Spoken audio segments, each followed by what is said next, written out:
Escuchen esto con atención, porque lo que está pasando ahora mismo entre los Estados Unidos e Irán no es simplemente una noticia más en los titulares. El presidente Trump extendió el alto al fuego con Irán, diciéndole al mundo que continuará hasta que los líderes y representantes de Irán presenten una propuesta unificada para poner fin a la guerra.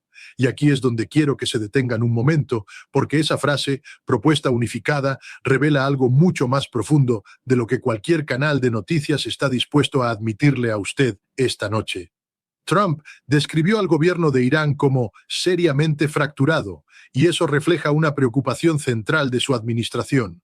Hay una división significativa entre el equipo negociador de Irán, liderado por el presidente del Parlamento Mohammad Bagher Ghalibaf y el canciller Abbas Araghchi, y los líderes militares del cuerpo de la Guardia Revolucionaria Islámica. Esto no es un detalle menor, amigos.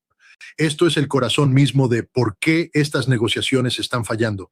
Cuando un Estado no puede hablar con una sola voz, eso nos dice algo fundamental sobre el estado de ese gobierno, sobre la dinámica interna de poder, sobre quién realmente manda en Teherán.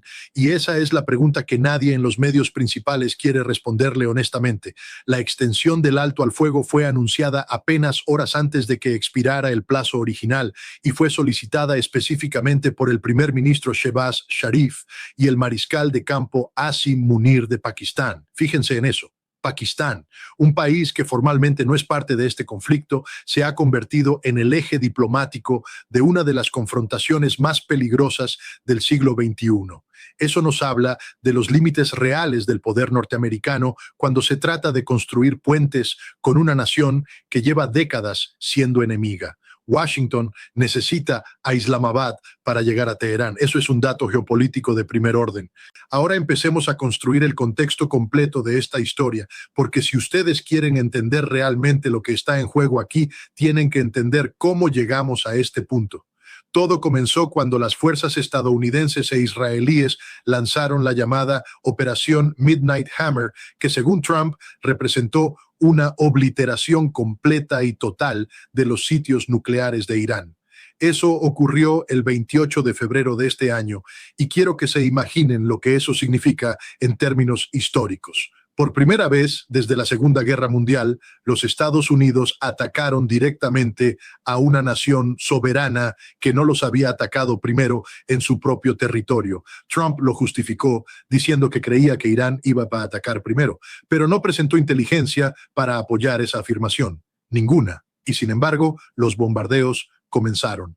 En respuesta a esos ataques, Irán comenzó a ejercer control sobre el estrecho de Hormuz, una de las arterias más vitales del comercio mundial de energía. Y aquí quiero detenerme, porque el estrecho de Hormuz no es simplemente una franja de agua entre Irán y Omán. Es el punto por donde fluye aproximadamente el 20% de todo el petróleo crudo y gas natural del planeta.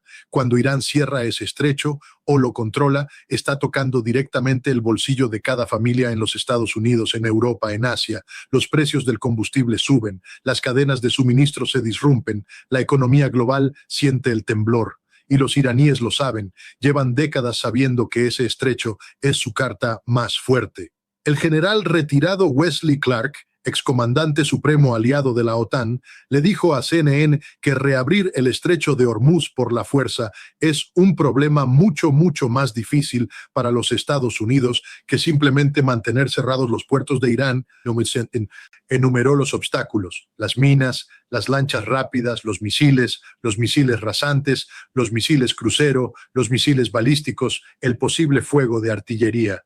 Cuando un hombre con las credenciales de Wesley Clark describe el panorama en esos términos, debemos escuchar con atención, porque lo que está diciendo es que el poderío militar norteamericano, el más sofisticado y costoso de la historia humana, tiene límites reales en esas aguas. Irán ha convertido ese estrecho en una trampa estratégica y no hay solución fácil. La presión sobre los mercados globales fue inmediata e intensa. El precio promedio nacional de la gasolina en los Estados Unidos subió por encima de $4 por galón. Y quiero que piensen en lo que eso significa para una familia trabajadora en Texas, en Florida, en California, en cualquier estado de esta nación. Cada viaje al trabajo cuesta más. Cada entrega de mercancía cuesta más. Cada artículo en el supermercado cuesta más. Esta guerra, que muchos americanos ven como algo lejano que ocurre en el Medio Oriente, llegó directamente a sus bolsillos, llegó a su surtidor de gasolina, llegó a su mesa de comedor. Esa es la realidad de los conflictos geopolíticos en el mundo interconectado de hoy. Después de 40 días de ataques estadounidenses e israelíes, se negoció un alto al fuego de 2 semanas brokered por Pakistán el 8 de abril, bajo el cual Irán acordó reabrir el estrecho de Hormuz y los Estados Unidos e Israel acordaron detener sus ataques. Parecía el comienzo de algo. Las fotos de diplomáticos llegando a Islamabad llenaron las pantallas. La gente en Teherán salió a la calle. Hubo un momento breve, muy breve, en que pareció que la razón podría prevalecer, pero la diplomacia raramente es tan simple como parece desde afuera. Las conversaciones en Islamabad fracasaron cuando el vicepresidente Vance anunció que no habían llegado a un acuerdo, citando específicamente que Irán se negó a comprometerse a abandonar su programa nuclear. Y aquí está uno de los nudos centrales de toda esta crisis. Washington quiere que Irán renuncie a la bomba nuclear, no solo que la limite, no solo que la regule, que la abandone por completo. Y Teherán dice, básicamente, que eso no está sobre la mesa, porque para los líderes iraníes el programa nuclear no es solo una cuestión técnica o militar, es un símbolo de soberanía nacional, es la prueba de que Irán puede pararse en el escenario mundial como una potencia con dientes. Renunciar a eso, especialmente después de haber sido atacados, sería visto como una humillación histórica, y ningún gobierno, especialmente uno bajo presión interna, puede sobrevivir políticamente a esa humillación. Después del fracaso de las pláticas en Islamabad, el ejército estadounidense impuso un bloqueo naval a los puertos iraníes como mecanismo de presión adicional para forzar a Irán a reabrir el estrecho de Hormuz y negociar una salida al conflicto. Un bloqueo naval. Piensen en lo que eso significa históricamente. Los bloqueos navales son actos de guerra bajo el derecho internacional. Cuando los Estados Unidos bloquearon los puertos de un país soberano, cruzaron una línea que tiene consecuencias que irradiarán mucho más allá de esta crisis específica. ¿Qué pensarán China, Rusia, India, Brasil? ¿Qué lecciones sacarán de ver que la potencia más grande del mundo puede, sin declaración formal de guerra aprobada por el Congreso, bloquear económicamente a otra nación? El canciller iraní Abbas Araghchi calificó el bloqueo de los puertos iraníes como un acto de guerra y una violación del alto al fuego existente. Y tiene razón desde el punto de vista del derecho internacional, aunque en la práctica Washington ha decidido ignorar esa objeción. Pero esto es precisamente lo que debilita la credibilidad de los Estados Unidos como potencia negociadora. Si prometiste un alto al fuego y luego impones un bloqueo naval, ¿cómo puede la otra parte confiar en lo que firme mañana? La confianza en la diplomacia no se construye con declaraciones en Truth Social, se construye con acciones coherentes y predecibles a lo largo del tiempo, y ese capital de confianza, que ya era escaso, se está erosionando con cada contradicción. Irán brevemente reabrió el estrecho de Hormuz después de que se llegara a un cese temporal del fuego en el Líbano, pero horas después anunció que volvía a cerrar la ruta marítima en respuesta al continuado bloqueo naval estadounidense de sus puertos. Abrir, cerrar, abrir, cerrar. ¿Qué nos dice esto? Nos dice que Irán está jugando con la misma lógica que Washington, usando el estrecho como palanca de negociación exactamente como los Estados Unidos usan el bloqueo de sus puertos. Es una guerra de palancas, un duelo de presiones económicas donde cada lado trata de doblar la voluntad del otro sin disparar el siguiente tiro. Hasta ahora. El vicepresidente Vance dijo claramente que las pláticas en Islamabad se rompieron porque Irán no se comprometió a renunciar a las armas nucleares. El simple hecho es que necesitamos ver un compromiso afirmativo de que no buscarán un arma nuclear y no buscarán las herramientas que les permitirían lograr rápidamente ese arma nuclear, dijo Vance. Y mientras tanto, desde el lado iraní, las demandas son igualmente claras y no menos fundamentales. Quieren que cesen los ataques israelíes sobre el Líbano y Hezbollah. Quieren garantías de que Israel no atacará a Irán en el futuro. Quieren el descongelamiento de $6.000 millones en activos iraníes congelados, quieren el levantamiento de las sanciones y, sobre todo, quieren que se reconozca internacionalmente su derecho a la soberanía y a la integridad territorial. Estas no son demandas de un país derrotado, estas son demandas de un país que, aunque ha sido golpeado duramente, siente que todavía tiene cartas que jugar. El 25 de marzo, funcionarios pakistaníes entregaron a Irán una propuesta de 15 puntos de los Estados Unidos que incluía el fin del programa nuclear iraní, límites a sus misiles, la reapertura del estrecho de Hormuz, restricciones al apoyo iraní a grupos armados y un alivio de sanciones para Irán. Los iraníes rechazaron esa propuesta y ahí está el abismo real entre lo que Washington pide y lo que Teherán está dispuesto a dar. Los Estados Unidos quieren el desmantelamiento completo del poder estratégico de Irán, su programa nuclear, sus misiles, sus aliados regionales, todo. Quieren que Irán emerja de esta guerra como un estado reducido, sin las herramientas que le permiten proyectar poder en la región. Y Teherán ve eso, con razón, como una capitulación total, no como una negociación. Irán respondió con su propia contrapropuesta de 5 puntos: el fin de los ataques estadounidenses e israelíes, garantías de seguridad para prevenir agresión futura, reparaciones de guerra y el reconocimiento internacional de la soberanía iraní sobre el estrecho de Hormuz. Aquí es donde la situación se vuelve verdaderamente complicada, porque si observamos estas dos propuestas en paralelo, lo que vemos no es simplemente una diferencia de detalles técnicos. Lo que vemos es que cada lado quiere precisamente lo que el otro no puede dar.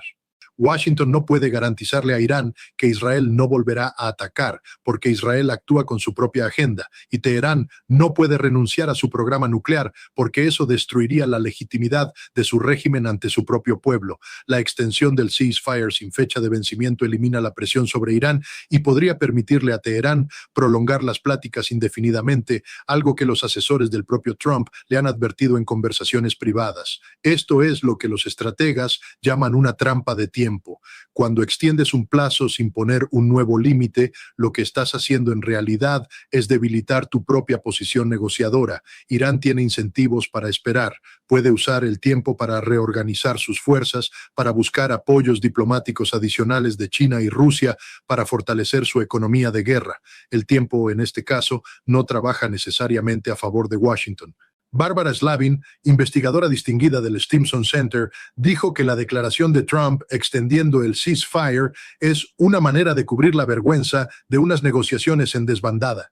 Señaló que Trump estuvo dispuesto a enviar al vicepresidente Vance a negociar con Irán en Pakistán, pero Teherán no parecía listo para presentarse a esas pláticas. Y esa es quizás la imagen más reveladora de toda esta crisis. Una delegación americana de alto nivel, encabezada por el vicepresidente de los Estados Unidos de América, viajando al otro lado del mundo para sentarse a la mesa, y la otra parte simplemente no llega. No es casual, es un mensaje calculado sobre quién tiene más urgencia de alcanzar un acuerdo. Mahdi Mohammadi, asesor del presidente del Parlamento iraní, Ghalibaf, respondió a la extensión del ceasefire con dureza. La extensión del ceasefire por parte de Trump no significa nada, el lado perdedor no puede dictar términos. Palabras duras, pero reveladoras. Porque lo que ese asesor está comunicando al mundo es que Irán, desde su perspectiva, no se considera derrotado. Y eso es crucial para entender por qué las negociaciones son tan difíciles. En una negociación de paz, cuando ambas partes se consideran ganadoras, nadie quiere ceder primero. Y cuando ambas partes se consideran victoriosas y legítimas en su resistencia, el camino a un acuerdo real se vuelve tortuoso. Trump, apenas horas antes de anunciar la extensión del alto al fuego, le dijo a CNBC que no quería extenderlo. Espero estar bombardeando porque creo que esa es la mejor actitud con la que entrar. Estamos listos, dijo el presidente. Eso fue en la mañana y en la tarde extendió el ceasefire. Esa contradicción en cuestión de horas nos dice algo sobre la naturaleza de esta toma de decisiones. No es una estrategia coherente y calculada aplicada con disciplina a largo plazo. Es una danza constante entre la presión, la improvisación y las realidades que ninguna retórica puede cambiar. Los reportes indican que Irán perdió el rastro de algunas de las minas que plantó en el estrecho de Hormuz, lo que le impide reabrirlo completamente incluso si quisiera hacerlo. Detengámonos aquí, porque si esto es cierto y hay razones para creer que puede serlo, entonces la situación es aún más peligrosa de lo que parece. No es solo que Irán no quiera abrir el estrecho, es que puede que físicamente no pueda garantizar la seguridad de la navegación en esas aguas. Eso convierte cada barco que intente cruzar en un peligro potencial. Eso convierte cualquier incidente marítimo en un detonador potencial de una nueva escalada. Y en ese contexto, hasta los movimientos más pequeños pueden tener consecuencias enormes. India está entre los países que Irán ha clasificado como amigos, permitiendo que varios buques de bandera india pasen por el estrecho de Hormuz.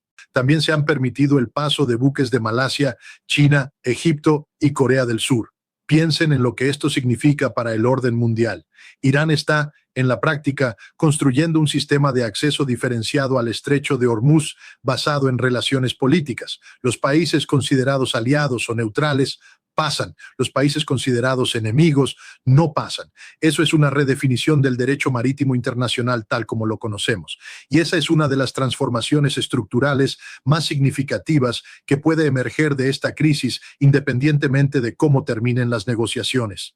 Entre las demandas iraníes está el reconocimiento internacional de su soberanía sobre el estrecho de Hormuz, con control coordinado de los pasos a través de la vía acuática por parte de las Fuerzas Armadas iraníes. Esto es extraordinariamente significativo, porque si eso algún día se convierte en parte de un acuerdo firmado, implicaría que la comunidad internacional reconoce a Irán como el guardián de esas aguas. Eso cambiaría el equilibrio de poder en el Golfo Pérsico de una manera que ningún acuerdo militar o sanción puede revertir fácilmente.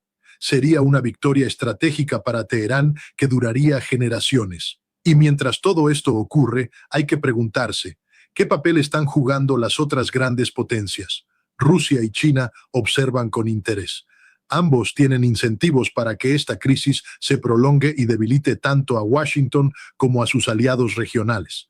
Pakistán y China entregaron conjuntamente una iniciativa de 5 puntos para la paz el 31 de marzo, pidiendo el cese inmediato de todas las hostilidades y la permisión de ayuda humanitaria. China, involucrada en la mediación de un conflicto en el que está profundamente interesada por razones económicas, ya que es uno de los mayores compradores de petróleo iraní, y también por razones estratégicas, porque cualquier derrota iraní fortalece la posición dominante de los Estados Unidos en la región que China considera su patio trasero energético. Lo que estamos viviendo en tiempo real, amigos, no es simplemente una disputa sobre armas nucleares o rutas marítimas. Lo que estamos viviendo es el reordenamiento del sistema internacional que surgió después de la Guerra Fría. Las reglas que gobernaron el mundo durante 30 años, las reglas sobre soberanía, sobre intervención, sobre libre navegación, sobre no proliferación nuclear, todas están siendo puestas a prueba simultáneamente en estas aguas del Golfo Pérsico. Y el resultado de esta crisis, sea cual sea, sentará precedentes que afectarán cómo se comportan los estados por décadas. Si Irán logra mantener algún nivel de control sobre el estrecho y obtiene concesiones, los demás países que enfrenten presión de las potencias occidentales tomarán nota. Si los Estados Unidos logran imponer sus condiciones nucleares, el mensaje para Corea del Norte y cualquier otro aspirante nuclear será inequívoco. Si el conflicto se reanuda y escala, las consecuencias económicas y humanitarias serán devastadoras para millones de personas que nunca eligieron esta guerra. Este no es un problema lejano. Esto es su problema. Es el problema de cada persona que paga gasolina, que compra alimentos, que tiene un fondo de retiro, que tiene familia en el ejército, que cree que la paz es un bien que merece ser protegido y construido con inteligencia. Lo que pase en el estrecho de Hormuz en las próximas semanas importa aquí, en los Estados Unidos, tanto como importa en Teherán. Y por eso es fundamental que tengamos información honesta, análisis profundo y la valentía de hacer las preguntas difíciles que los medios convencionales prefieren evitar.